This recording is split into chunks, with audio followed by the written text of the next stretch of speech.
Hey guys, good morning, welcome back to our channel. আমি ত্রিয়াশা চলে এসেছি তোমাদের কাছে স্বপ্নরন থেকে একটা দারুণ ব্লগ নিয়ে।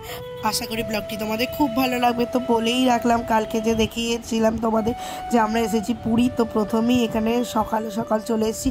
আর কি প্রচণ্ড রোদ দেখো।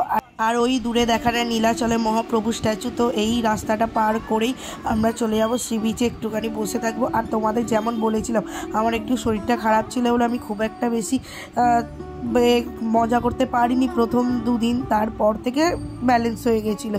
তো এখানে প্রচণ্ড রোদ, আর কি সমুদ্রের ঢেউটা দেখো, জাস্ট দারুণ লাগছে।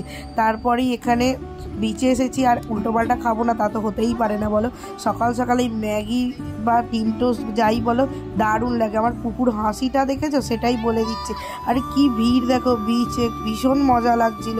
আর পুকু তো প্রথমে গেছিলো ভেজাতে, আর আমি তো বলছিলাম না ভেজাবো না, এখন শরীরটা ভালো লাগছে না ভালো লাগছে না। তো যাই হোক, ভিজিয়ে তো ভীষণ ভালো লাগছিলো, মনটা একদম হালকা হয়ে গেছিলো।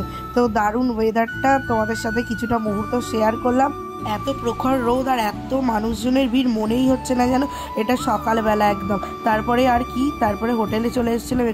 তারপর আর কি, নিজেকে একটু ক্যামেরার সামনে যেরকম পোজ দেয় সেরকম দিচ্ছিলাম। তারপরেই বাপি এখানে টিফিন নিয়ে চলে এসেছিলো, যে কচুরি আর তরকারি। এখানে পুকুর মুখটা দেখি তোমরা বুঝতে পারছো। সমুদ্র থেকে একদম স্নান করে কমপ্লিট হয়ে বাথরুমে ফ্রেশ হয়ে চলে এসেছি। আর এখন বসে আছি, পুকু আর বাপি এখন আসেনি, আমি বসে আছি। আর মা জামা কাপড় দিচ্ছে। এর আগে যখন যাই সেটা তোমাদের সাথে শেয়ার করতে পারিনি। আর এখন খেতে যাবো, যা করবো সবটাই তোমাদের সাথে শেয়ার করবো। তারপর পুপু আর বাপিও চলে এসেছিলো, আমিও রেডি হয়ে গেছি, দেখতেই পাচ্ছ। তো তারপরে আমরা বেরিয়ে পড়েছিলাম। আর এই যে আমরা রেস্টুরেন্টে চলেও এসেছি, আমি পুপু। আর এরপর বাপি মাকেও দেখে দাও, পুপু মুখটা করে আছে শুধু, দেখো খিদে পেয়ে গেছে। আর সমুদ্রে স্নান করলে খিদে পেয়ে যায়। আর এখানে এদের বলবো এক, আর এরকম পোস্ট দেয় আর এক। আজকের মেনুতে ছিল হচ্ছে ভাত, ডাল, পোস্ত, কাটা চচ্চড়ির মতো একটা কিছু, আর পাঁপড়, ভেটকি মাছ, পমফ্রেট মাছ, পেঁয়াজ, লেবু, লঙ্কা। লাঞ্চ করে একটু রেস্ট নিয়েই চলে গিয়েছিলাম হচ্ছে জগন্নাথ দেবের দর্শনে। তো এখন সুন্দর করে রেডি হয়ে গেছি, এখানে আমি রেডি হয়ে গেছি, পিছনে পুপু রেডি হয়ে নিচ্ছে, বাপি মা সবাই সাথে আছে। তো চলো জগন্নাথ দেবের দর্শনটা করে নিই, আর তোমাদের সাথেও কিছুটা মুহূর্ত তুলে ধরার চেষ্টা করছি, প্লিজ তোমরা দেখতে থাকো। তো রেডি হয়ে একদম বেরিয়ে পড়েছি। এই যে আমি আর মা উঠে পড়েছি, আর ওইদিকে বাপি আর পুপুও বসে আছে। এই সুন্দর করে যেতে যেতে গাড়িটা দারুণ, চারিদিকে দর্শন করতে করতে আমরা জগন্নাথ দেবের দর্শনের কাছে পৌঁছে গেছি।